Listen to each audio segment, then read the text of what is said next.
تازہ ترین ویڈیوز کے لیے چینل کو سبسکرائب کر کے بیل آئیکن اور آل نوٹیفیکیشن پر کلک کریں تاکہ آپ کو ملے ہر خبر سب سے پہلے۔ اور ناظرین، رمضان المبارک کی آمد سے پہلے ہی حکومت نے عوام کو بڑی خوشخبری سنا دی۔ وفاقی حکومت نے رمضان المبارک میں بلا تعطل بجلی فراہمی کرنے کا فیصلہ کر لیا۔ سحری اور افطاری کے ساتھ ساتھ نماز تراویح کے دوران بھی بجلی کی سپلائی بحال رکھنے کے احکامات جاری کر دیے گئے۔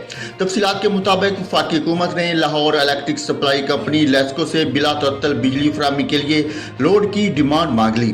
پی پی ایم سی کی جانب سے جاری کردہ مراسلہ میں کہا گیا کہ رمضان المبارک میں کمپنی کی ڈیمانڈ بھجوائی جائے۔ مراسلے میں سب ڈویژن اور سرکل کی سطح پر کنٹرول روم قائم کرنے کی ہدایت بھی جاری کی گئی۔